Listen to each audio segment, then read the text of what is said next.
今日我哋要探討一個非常有趣且極具實用性嘅主題：一個人是否值得深交？如何通過衣着判斷？我哋每日嘅穿衣打扮唔單僅是係為咗好睇，或是彰顯身材嘅曲線，仲能喺無形中展現出一個人嘅性格、品味，甚至內心深處嘅思想。衣服唔僅僅係遮蔽身體嘅工具，佢其實係一個無聲嘅語言，能傳遞出好多關於一個人嘅信息。以抖音為例，想要判斷一個人是否嚟自印度，觀察佢哋嘅穿着風格，便是一個直觀嘅方式。呢種通過衣服嚟判斷嘅現象，實際上涉及到一個人嘅深層心理結構同埋文化背景。服裝唔單止係外在嘅表現，佢深刻反映咗個人嘅內心世界。你唔難發現，穿衣風格常常直接關聯到一個人係咪能同你精神契合，係咪有相同嘅價值觀。以歷史為背景，春秋時期嘅中國大官季孫喺母親過世時，佢嘅母親嘅喪事莊重而隆重咁安排，鄰里各地嘅名流紛紛趕嚟表示敬意。而喺進入喪家之前，門衛要求大家整齊裝扮，呢個係對死者嘅一種尊重，而係對社交禮儀嘅一種體現。喺呢一點上呢，着住嘅整齊與否，直接關係到個人對他人嘅尊重同自身嘅自我修養。呢種衣着整齊待客嘅文化，至今喺好多傳統社會中依然存在。喺好多文化入邊，穿衣打扮成為咗社會地位、性格乃至個人品德嘅象徵。正如喺古代，名門望族往往講求衣着嘅整齊，以此顯示家庭嘅教養同埋對他人嘅尊重。而嗰啲社會地位較低嘅家庭，往往會選擇簡樸嘅衣着，以避免不必要嘅注目同埋羨慕。此時呢，我哋要問自己一個問題：我哋將衫係喺展示自己，定係喺迎合某種社會期待？換句話說，當我哋用衣着打扮自己時，我哋係咪真係做自己？定係僅僅喺跟隨潮流，做他人眼中嘅理想自我？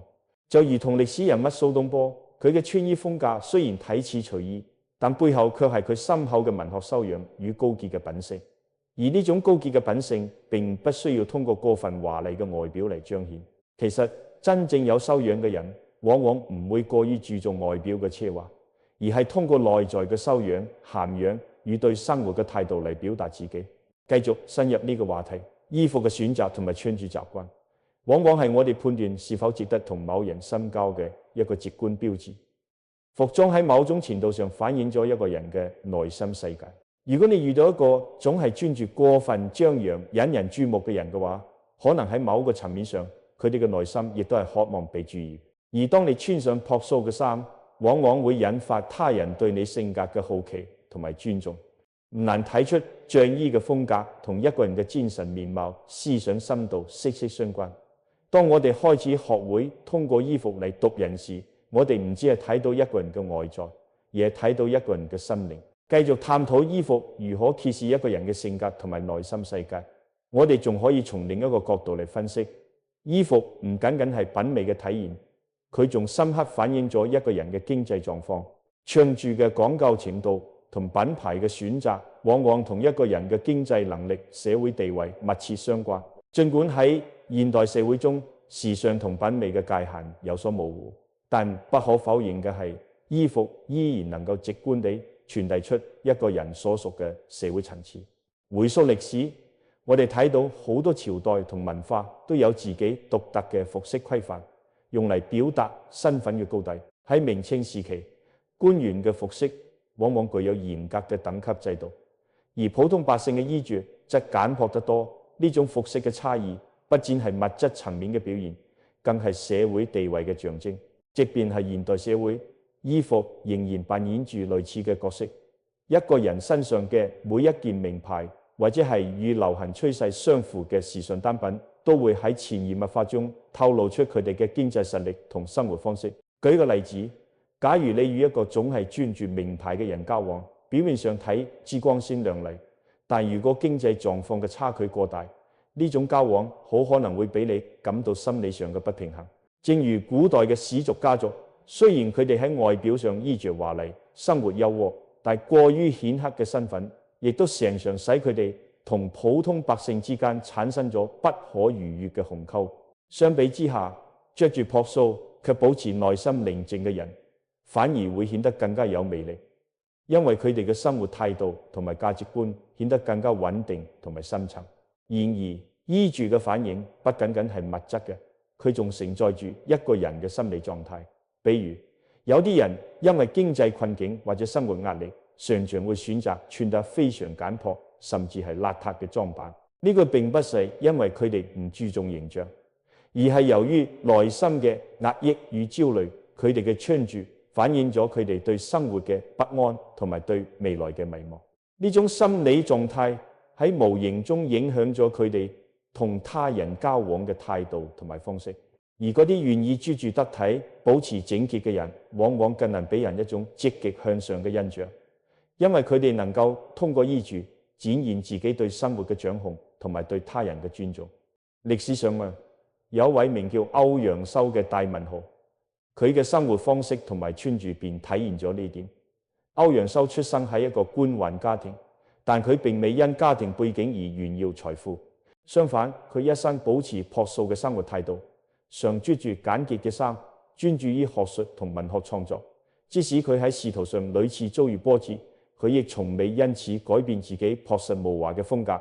呢種不以外表嚟炫耀個人成就嘅做法，使佢贏得咗後人嘅尊敬。而佢嘅作品同埋思想，先至係佢真正嘅名牌。衣著喺歷史上嘅作用，不僅僅體現喺展示財富上，佢亦有住深刻嘅社會同文化意義。例如喺中國傳統文化中，穿衣打扮一直係禮儀嘅體現。喺古代，君子講究衣冠整齊，呢個不僅連緊係外表嘅要求，更係內心修養嘅外化。正如禮儀中所講，禮尚往來，即專注得體係對他人嘅尊重，亦都係個人品德修養嘅一部分。一個人係咪注重禮儀同埋細緻，往往能夠通過佢哋嘅衣著表現出嚟。例如，古人講究衣食住行中嘅衣作為行嘅一部分，不僅係為咗舒適與美觀，更係一種社會交往中嘅身份符號。有啲人可能會選擇一套簡單而合適嘅衫，因為佢哋認為內在嘅素質遠比外在嘅裝飾更為重要。呢種人往往有住非常深厚嘅文化底蘊與思想深度，佢哋嘅專注並不張揚，卻能自然而然咁散發出一種獨特嘅氣質與魅力。穿着嘅選擇，最終仲係反映咗一個人對自己、對他人乃至對整個世界嘅態度。佢唔單止係物質層面嘅需求，更係精神同文化層面嘅表達。衣服係一種語言，一種無聲嘅語言，佢喺無形中傳遞住每一個人嘅思想、品味與價值觀。對於嗰啲懂得點樣通過衣著傳遞自己內在力量嘅人嚟講，穿住嘅每一件衫都好似係佢哋內心世界嘅一部分，昭示住佢哋嘅個性同埋對生活嘅理解。繼續探討衣服如何影響我哋對他人嘅判斷。接下嚟嘅一個重要話題係服裝對心理嘅影響。我哋成日會發現，一個人嘅穿着不僅能直接反映佢哋嘅身份、性格，甚至仲能影響到我哋與佢哋嘅交往深度。例如，有啲人着住過於暴露，俾人一種輕浮嘅印象，呢個往往引起咗周圍人嘅不適同排斥。穿着嘅暴露，除咗可能被視為對自己身體嘅過度展示之外，亦容易讓人聯想到一個人嘅生活方式、價值觀，以及內心嘅某啲不安或者尋求認同嘅心靈。反之，穿着得體、簡潔嘅人，往往俾人一種內心穩重嘅感覺，體現咗佢哋對生活嘅掌控力。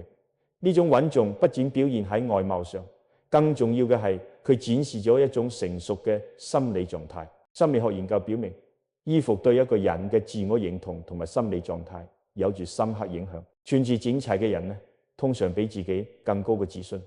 呢種自信亦會影響到佢哋嘅行為方式、與他人嘅互動，甚至職業表現。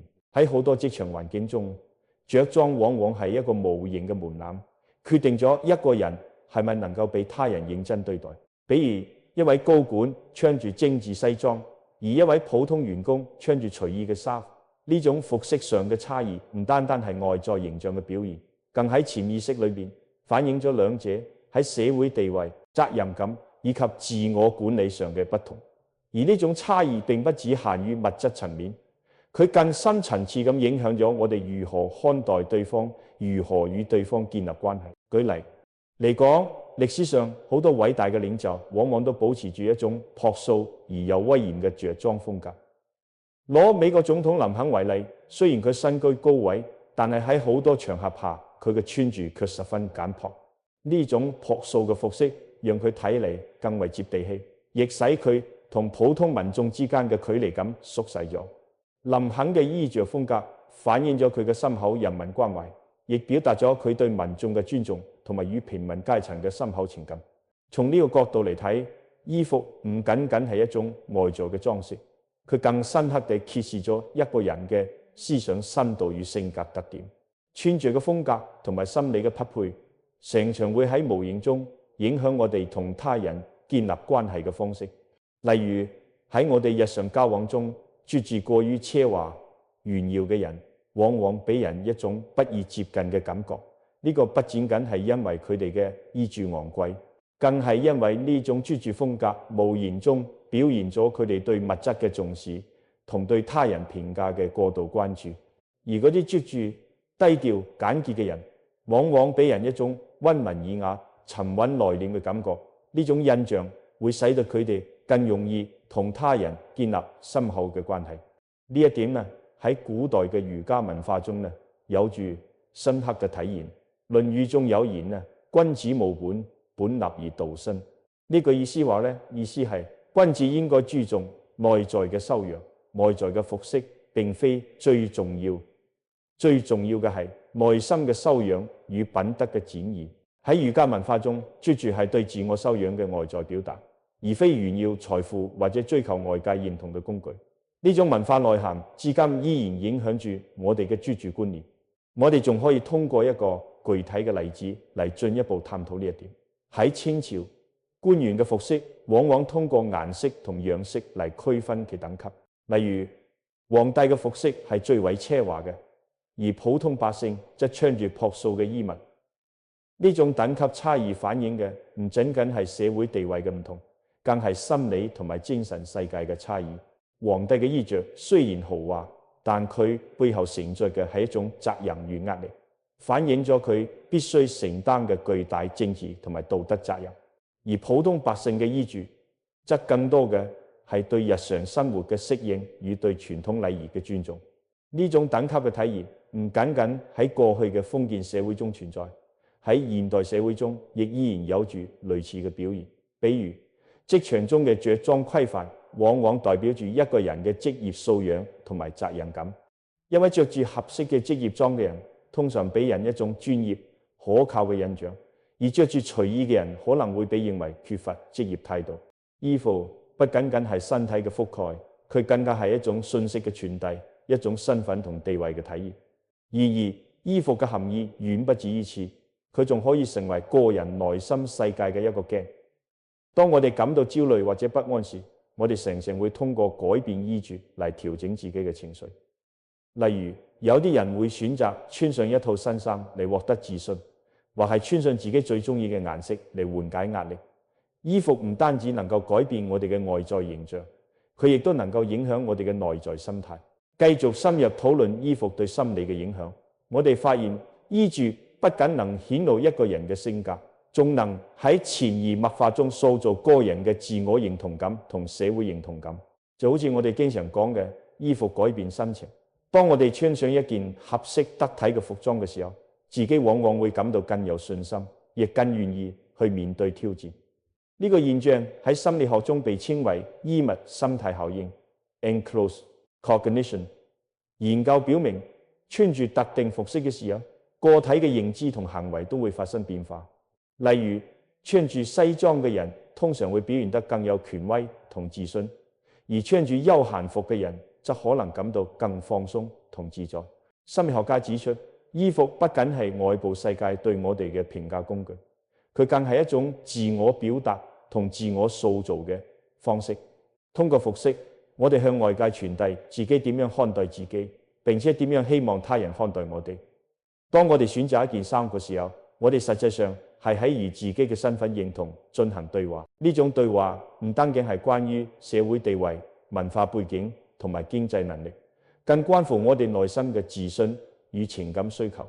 喺古代中國嘅哲學中，呢種通過衣物嚟傳達內心嘅思想，亦都有住深刻嘅體驗。道家哲學強調無為而治，提倡順應自然，重視內心嘅寧靜與和諧。古代嘅士大夫階層往往追求嘅係簡樸嘅穿衣風格，呢個唔單止係對外部奢華嘅迴避，更係一種內心世界嘅反應。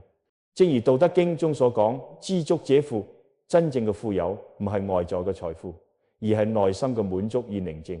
因此，嗰啲專注簡單得體嘅人，往往能夠通過服飾表現出佢哋對生活嘅理解同埋態度，而唔係通過炫耀嚟追求他人嘅認同。我哋不妨從歷史人物中就揾一啲例子嚟加深對呢一點嘅理解。例如唐代嘅詩人王維，佢喺官場上經歷咗好多嘅波折，但無論外界如何變化，佢始終保持住一種簡樸而寧靜嘅生活態度。王維不僅以詩詞聞名，更因其簡樸嘅生活方式同對自然嘅深刻理解而被後世敬仰。作為一個文學巨匠，王維嘅穿著雖然不奢華，但卻同佢深邃嘅思想相得益彰，反映出佢對內心嘅追求同對外界嘅超然態度。我哋喺現代社會中，係咪能夠從呢啲古人嘅生活態度中汲取智慧呢？現代嘅穿衣風格與古代嘅簡樸風格睇似有好大差異，但兩者喺內心追求嘅目標上邊卻有住驚人嘅相似之處。穿著嘅選擇不僅係對外部世界嘅回應，更係對內心世界嘅自我表達。當我哋選擇簡單樸素卻得體嘅衣物時，我哋唔單止係做出咗對他人嘅尊重，而係喺告知自己，我唔需要通過奢華嘅外表嚟證明自己嘅價值。有時候着住簡樸並非因為冇經濟條件，而係因為一個人已經意識到內心嘅充實同埋自信比外在嘅華麗更加重要。歷史上好多偉大嘅人物，如孔子、老子等，都喺佢哋嘅生活中展示咗呢一點。佢哋嘅服飾簡潔，卻始終能透過衣着傳達出佢哋嘅思想同人格。呢種從容不迫、內外統一嘅生活態度，不僅讓佢哋喺歷史上留下咗深刻嘅印記，亦都讓我哋今日嘅後人能夠從佢哋嘅穿衣風格中睇到一種超越時空嘅智慧。喺現實生活中，我哋仍睇到類似嘅例子。好多現代嘅成功人士雖然身處高位，卻並不追求過分張揚嘅外表，相反，佢哋嘅專注往往係簡潔、舒適且得體嘅。呢種着住風格反映咗佢哋內心嘅自信與從容。佢哋唔需要通過外在嘅奢華嚟獲取認同，因為佢哋已經喺事業同生活中積累咗足夠嘅成就同自信。例如全球知名嘅企業家比爾蓋茨，佢嘅穿着一直保持住低調同實用。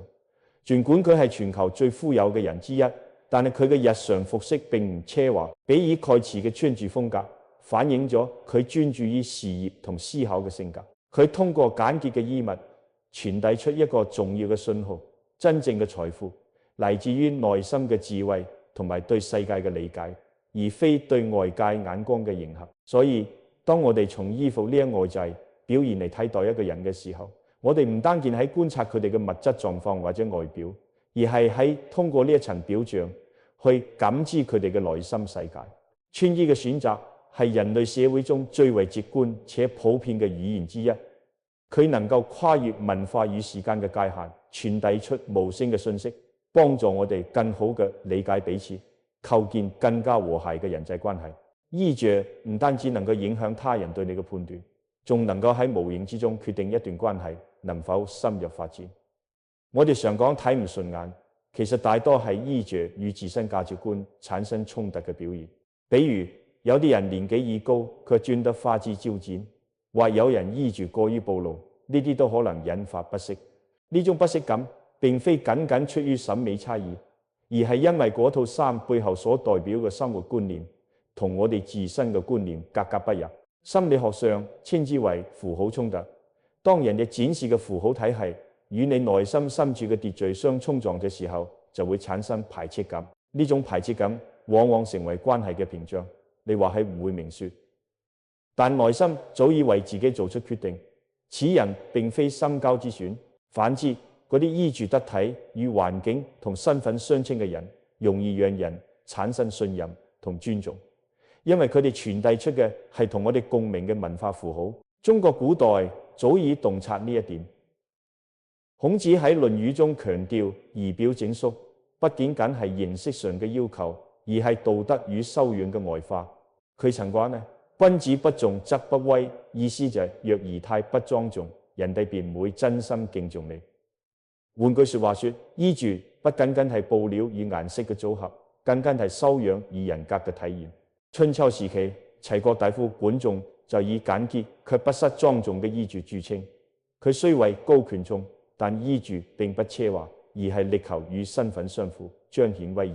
呢種風格嘅既避免咗炫耀，又贏得咗民眾嘅尊敬。司馬遷喺《史記》中評價管仲時講：衣食足而知榮辱，衣着簡樸與莊重，係一種有分寸嘅智慧。再睇西方嘅例子，古希臘哲學家蘇格拉底嘅穿衣極為簡樸，佢一生常穿粗布衣衫，從不以奢華裝飾自己。柏拉圖喺會飲篇中記載，蘇格拉底走入宴會時，雖衣着普通，但佢嘅氣質同思想卻讓所有人肅然起敬。呢個充分說明真正嘅力量唔在於外表嘅華麗，而在於內在嘅光芒。同時，衣着亦係人與人之間互動嘅第一印象。社會心理學家所羅門阿希 Solomon H 嘅第一印象效應實驗表明呢，啲人往往喺與他人相遇嘅前幾分鐘內呢，就基於外在表現，包括衣着，形成整體印象。呢種印象一旦形成呢，就好難徹底改變。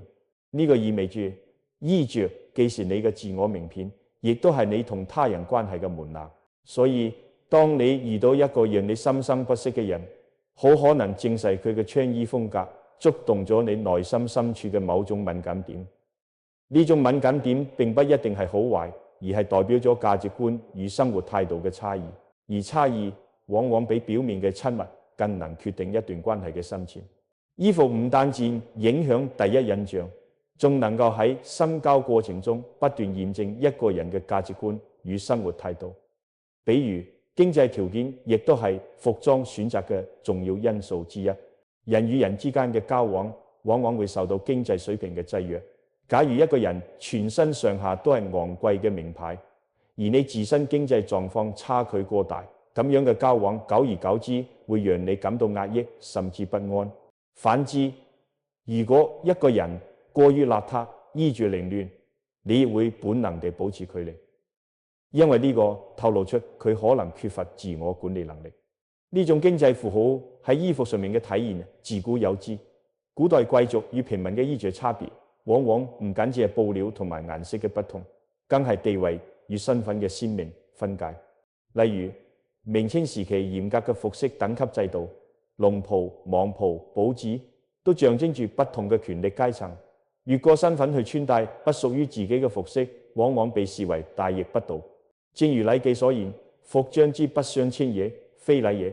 喺古人睇嚟，着住得體不僅係審美，更係一種社會秩序嘅維繫。呢個喺現實中依然成立。經濟不平等會帶嚟心靈嘅不平衡。衣服成咗最直觀嘅標誌。你會發現一啲梯次無法深交嘅人，並非佢哋本性唔好，而係因為着住已經暴露出經濟同價值觀嘅差距。心理學上呢個叫做社會比較效應。啲人天然會通過外在符號去比較邊個與自己處於同一個層次，從而決定是否值得交往。一個有趣嘅歷史預示能好好講明呢種差異。北宋大文豪歐陽修喺考進士嘅時候，自信滿滿地準備咗一套華麗嘅新衣，打算考取狀元。冇諗到咧，同考嘅王拱辰咧，把呢套衫攞去穿，玩笑話，說邊個穿呢個衫，邊個就係狀元。結果咧，王拱辰真係中咗狀元，而歐陽修僅列二甲。監考官嘅理由係歐陽修鋒芒太露，需要磨去銳氣。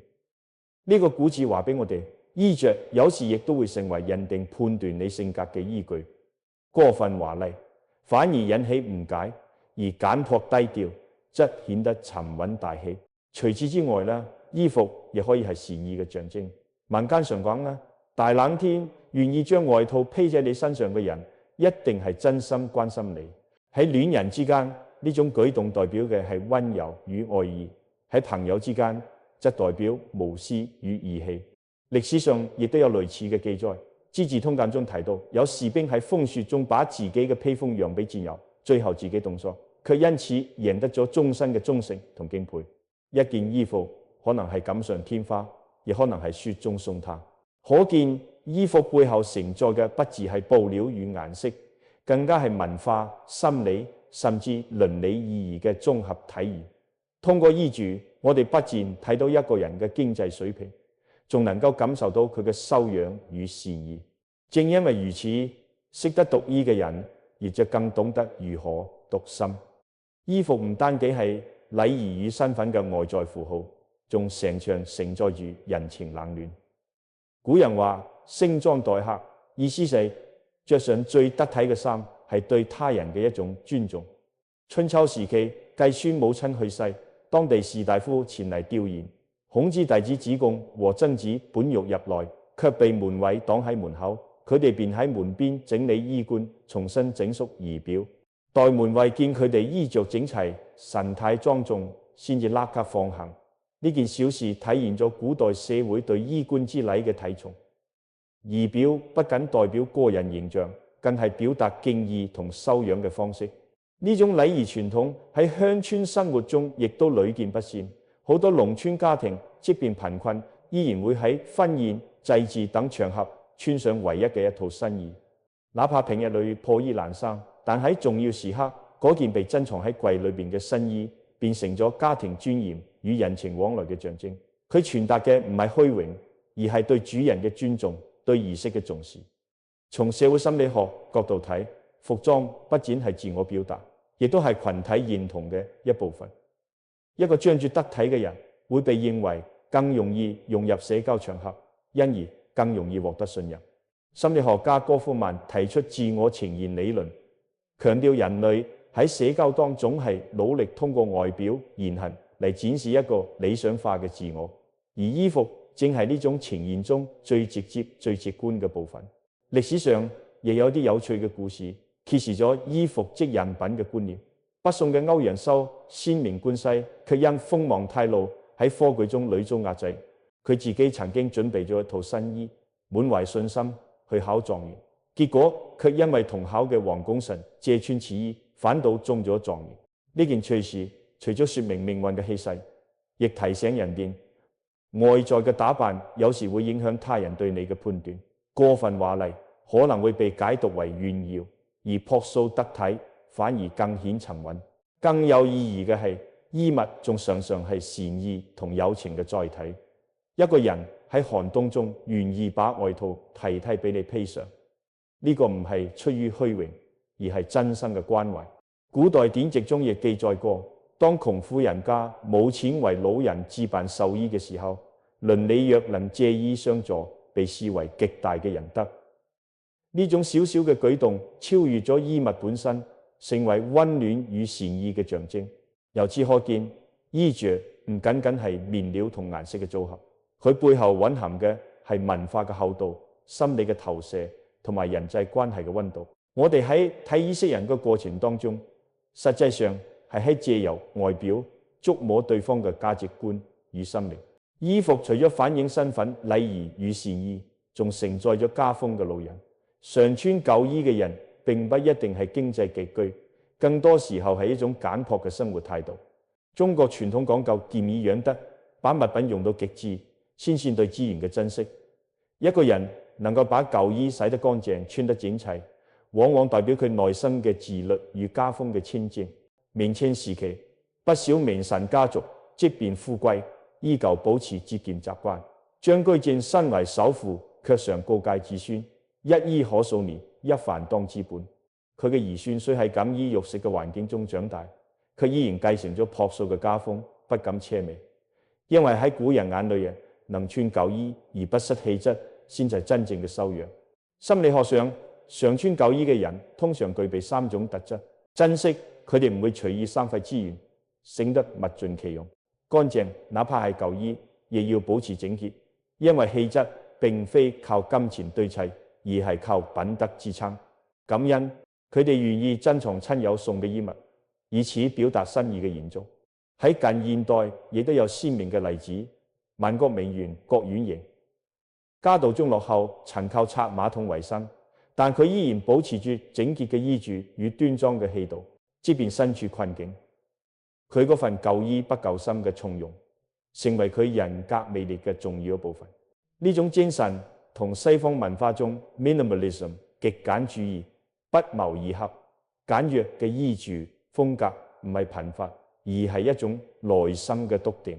哲學家梭羅喺《瓦爾登湖》中話：富足不在於擁有幾少，而在於捨棄幾少。穿舊衣嘅人其實係用行動表達對生活本質嘅理解。幸福不在於外表嘅炫耀，而在於心靈嘅自在。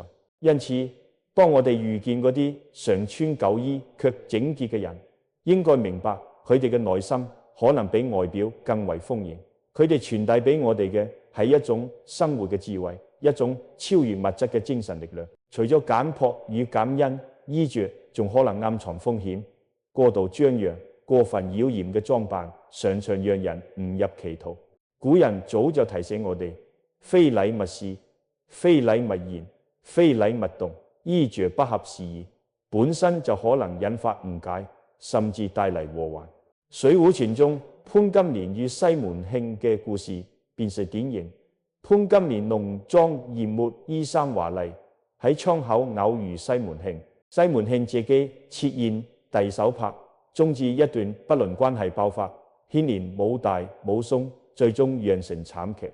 呢段故事警醒後人不合禮道嘅穿着，往往暗示住內心嘅慾望與不安，亦都容易引嚟不必要嘅糾葛。心理學上有一個概念叫做刺激強化效應。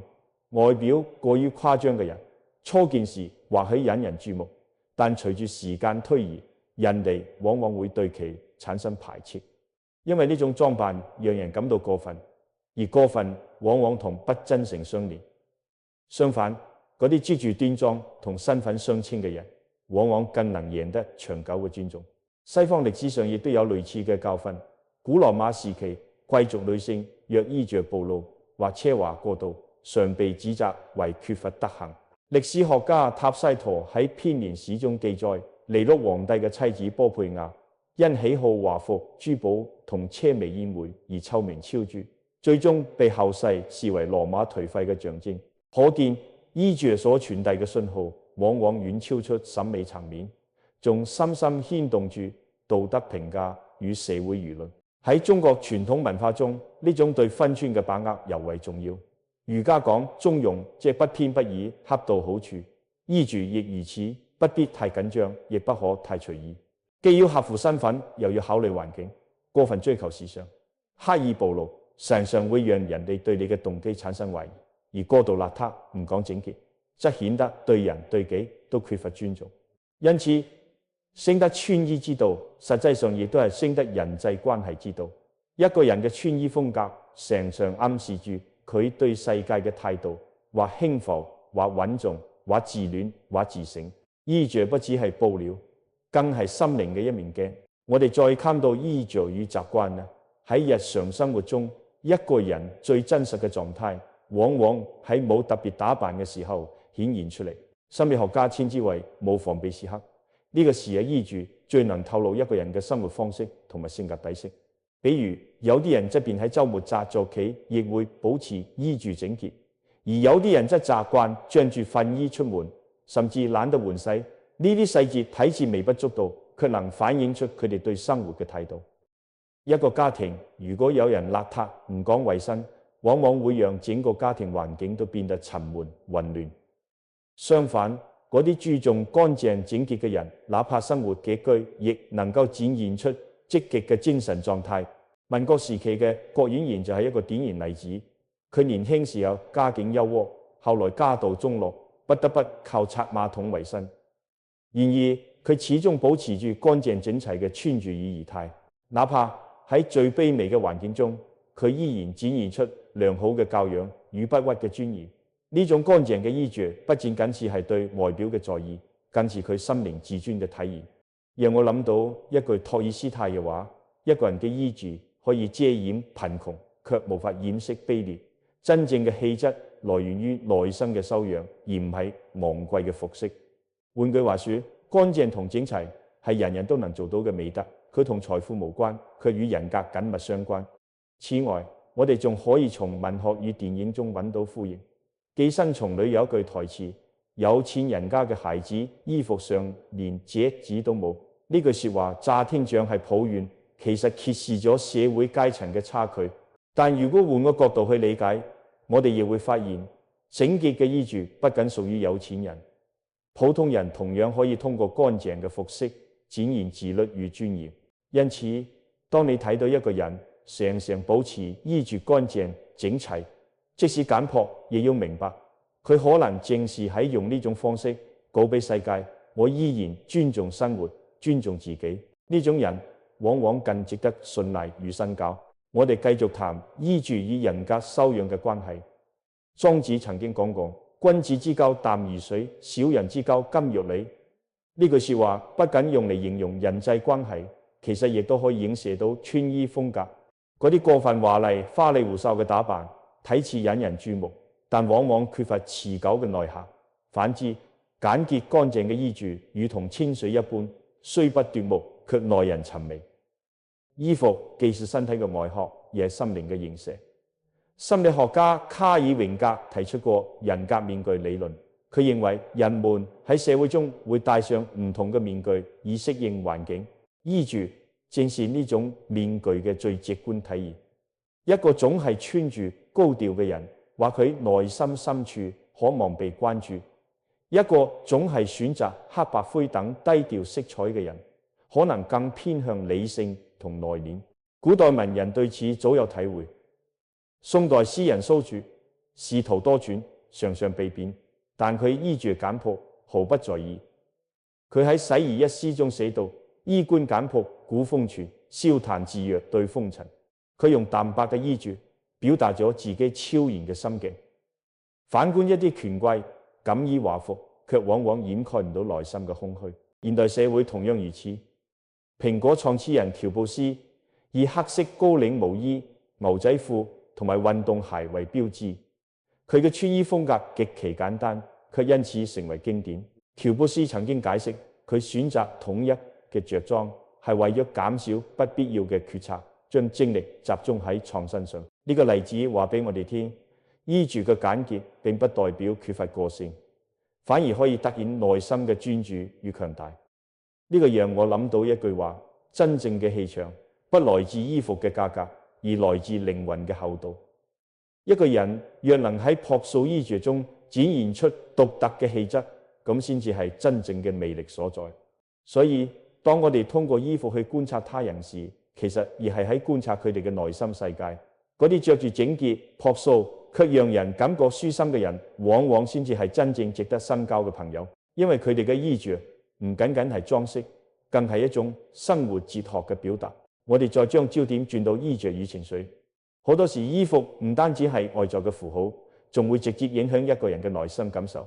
心理學研究表明，着衣能帶嚟一種心理暗示效應。當一個人換上筆挺嘅西裝時，會不自覺咁表現得更專業、更有自信；當穿住寬鬆休閒裝時，則更容易進入輕鬆自在嘅狀態。呢個就係所謂嘅衣着心理學。現實生活中呢種現象隨處可見，比如喺重要嘅演講或者面試場合，人們總會選擇最得體嘅衣服。嗰身衣服就好似盔甲，給予佢哋一種心理保護。呢種現象喺古代同樣存在。宋代名將岳飛上陣殺敵嘅時，必然會穿上整齊嘅戰袍，不只係為咗威懾敵人，更係為咗激勵士氣。衣服喺嗰刻已唔再係布料，而係力量與信念嘅象徵。同樣嘅，喺人際交往中，衣服能夠決定人哋對你最初嘅態度。禮記中有衣必潔，齊必縮嘅訓誡，強調嘅不僅係外表嘅整齊，而係通過儀容去安頓內心，影響他人。一個人若果能保持整潔大方，人哋自然更容易願意與之親近。仲有一個角度係文化背景。喺西方社會，黑色常被視為莊重嚴肅嘅顏色，適合葬禮或正式場合。而喺中國文化中，黑色喺古代常被睇作威權之色。秦始皇統一天下後，就以上黑為國色。顏色嘅選擇亦都係衣服語言嘅一部分。你選擇嘅顏色，常常喺潛移默化中塑造你喺他人心中嘅印象。現代企業文化亦都延續咗呢一點。硅谷科技公司流行穿住 T 恤同埋牛仔褲，睇似隨意，其實傳遞咗一種創新、扁平、平等嘅文化符號。相比之下，金融行業嘅正裝領帶則強調專業、權威、可信。呢個並非個人喜好，而係行業文化通過衣着傳遞嘅潛規則。因此，衣服係人際溝通中嘅無聲語言，佢能安撫我哋嘅心，亦都能夠塑造他人嘅印象。古人話：人靠衣裝，佛靠金裝。雖然有啲世俗，但係佢確實揭示咗一個現實：衣着往往係人哋讀懂你之前嘅第一道門檻。衣着仲折射出一個人對社會秩序與人際關係嘅理解。中國傳統講衣冠上國，不僅強調外在嘅整齊，更強調佢背後所蘊含嘅道德意義。若果一個人衣着得體、合乎身份，就會俾人以安定可靠之感。若果一個人衣着隨便、不講分寸，常常被視作不尊重場合，甚至影響他人嘅評價。從社會學角度睇，衣服係一種社會符號。法國社會學家布迪厄提出過品味階層論，衣着同飲食習慣往往係階層文化資本嘅外化。比如穿名牌並不僅僅係為咗舒適，而係通過符號話俾人哋我屬於某一類人。而選擇樸素簡潔，則可能意味住我重視內在而非外在。因此，衣服唔僅僅係遮體之物，更係一種社會語言。呢個喺歷史上呢，亦都屢見不鮮。比如明代文人唐伯虎雖潦倒，卻常以文士像衫示人，表達自己不屑於俗世奢華嘅態度；而一啲富商巨賈則鍾愛籌辦華服，以彰顯財富與地位。兩種衣着正是兩種人生選擇嘅直觀體驗。更有趣嘅係，衣着嘅習慣性仲能夠揭示一個人嘅真實面貌。一個人若喺平日裏邊亦都保持整潔乾淨，說明佢內心自律。若果只喺重大場合先至注重衣着，平時卻邋裏邋遢，則透露出佢可能只重面子，卻缺乏持續嘅修養。呢個與心理學中嘅習慣性人格相呼應。短暫嘅裝飾可以偽裝，但係長久嘅習慣必然泄露本性。我哋亦都可以借用一句西方言語嚟理解 ：Clothes make the man。人靠衣裝呢句說話雖然略顯世俗，但從社交角度睇呢，佢頗為真實。因為喺人與人嘅互動中呢，衣着呢往往係第一道篩選器。你無法即刻了解一個人嘅內心，但衣服會替佢發聲。因此，學會通過衣着觀察人，並非膚淺，而係一種洞察力。正如禮記所講：觀其容，可以知其德。衣着正係容嘅一部分。當我哋醒得讀懂呢份無聲嘅語言，就更能把握人際交往嘅分寸。當我哋談論衣着嘅時候，唔只係單純嘅布料選擇，而係同人生哲學緊密相連。一個人嘅服飾習慣，常常折射出佢對待生活嘅態度、面對困境嘅姿態，乃至內心嘅修養。好多人認為穿衣自由，於是隨心所欲，不顧場合。但真正嘅自由，從來都包含自律。古人云：衣以載道。衣着不僅係個人嘅私事，更係一種社會性嘅表達。你穿乜嘢，人哋便會讀出你點樣嘅態度。呢度可以引用一個現代心理學實驗。研究人員讓兩組學生參加模擬談判遊戲，一組穿正裝，一組穿休閒服。結果發現，正裝組不僅喺談判中更自信，更容易獲得主動權，仲喺對方心中留下咗專業可靠嘅印象。呢個證明咗衣着嘅社會功能，佢能夠改變他人對你嘅期待，同時亦都反轉嚟強化咗你嘅行為。喺中國歷史上，有好多文人用衣着詮釋人格。明代嘅歸有光出身寒微，但佢即使喺最困頓時，亦堅持專注整齊，不肯讓自己顯得潦倒。佢常咗話：人可貧，氣不可退。正因如此，佢嘅學生們喺回憶時總提到：先生雖衣常舊，然清潔整肅，望之如山。呢個說明衣着雖舊，卻能顯現內心嘅莊重。而喺西方，哲學家康德終身保持規律生活，每日散步必着深色長外套，整潔到近乎黑板。佢嘅衣着反映咗佢理性嚴謹嘅思想氣質。甚至鄰居們會用康德出門嚟考準時間。呢種儀態已經成為人格與秩序嘅象徵。因此，衣着不僅僅係外表，佢能夠成為一個人氣場嘅源頭。一個人若咁衣着中揾到自我平衡，既不過分炫耀，亦不隨意邋遢，咁佢俾人嘅印象往往係值得尊重與信賴嘅。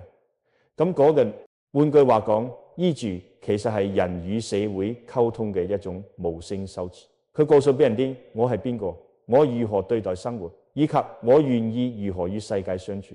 能夠真正讀懂衣着嘅人，亦更容易讀懂人生。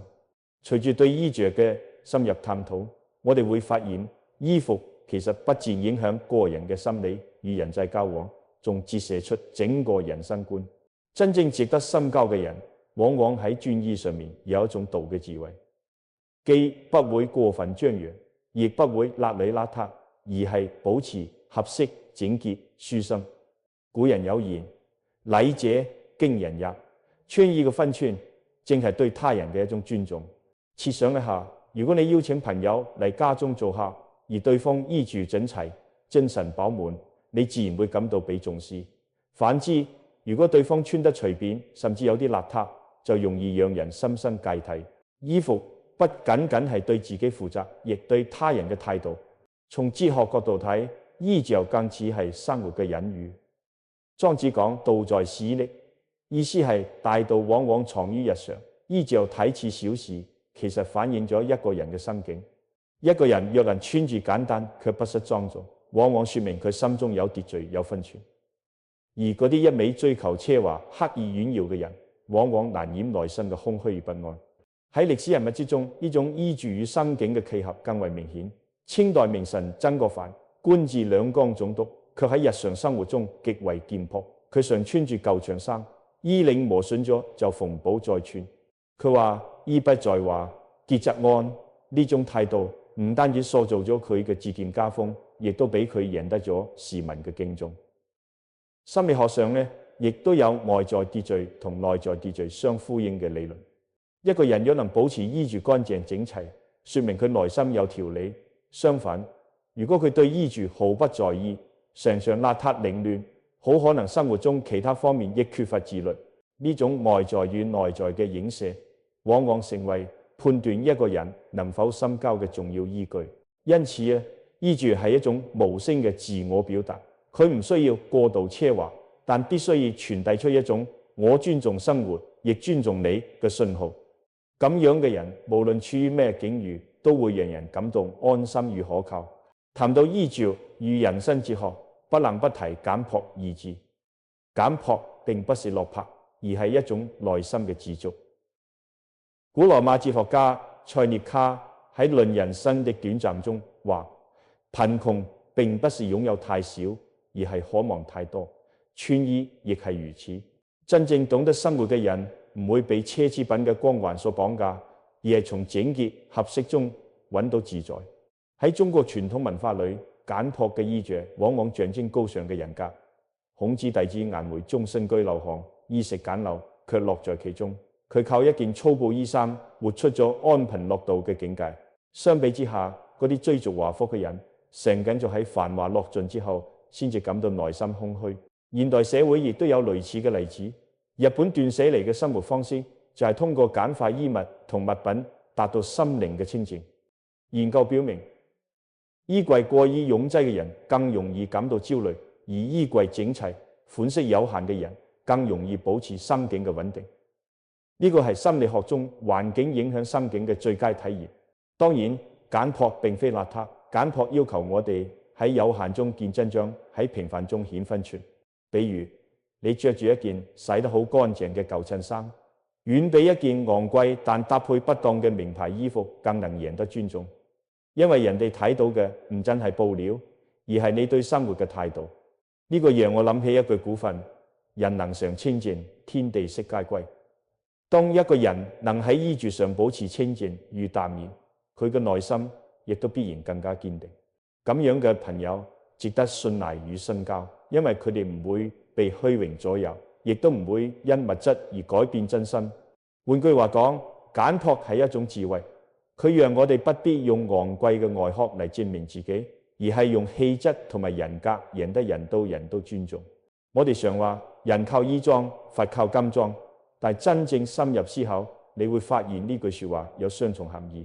一方面，衣着的確能夠改變人哋對你嘅第一印象；另一方面，佢亦都暴露咗你對生活嘅認知與價值排序。從社會心理學嘅角度嚟睇，衣着係一種社會符號。美國社會學家戈夫曼喺日常生活中嘅自我呈現中提出，人就好似舞台上嘅演員，衣服就係我哋表演時嘅道具。你選擇點樣嘅紗服，就意味住你希望人哋點樣看待你。一個穿住西裝嘅人，可能想傳遞專業與可靠；一個穿住運動裝嘅人，可能係強調活力與自由。歷史上咧，亦都有好多關於衣着嘅故事，讓人回味。比如明代嘅張居正擔任首富時，雖然權傾朝野，但係日常生活中常穿布衣。佢曾對學生話：衣以蔽寒暑，貴在識體，不必華麗。正係呢種儉約嘅態度，讓佢贏得咗士人同百姓嘅尊敬。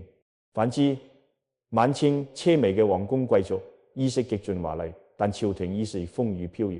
佢哋嘅錦衣玉帶掩蓋唔到內心嘅空虛與國家嘅衰落。現代心理學研究亦表明，過度關注外表嘅人，更容易產生外部自我價值依賴。佢哋嘅幸福感往往取決於別人嘅評價，而唔係內心嘅滿足。呢個亦都係點解好多人即使著住奢侈品，仍然感到焦慮與不安。相比之下，嗰啲淡然對待衣着嘅人，往往擁有更高嘅心理韌性與穩定感。所以，值得深交嘅人，不在於佢穿幾咁貴嘅衫，而在於佢係咪能喺衣着中保持自我。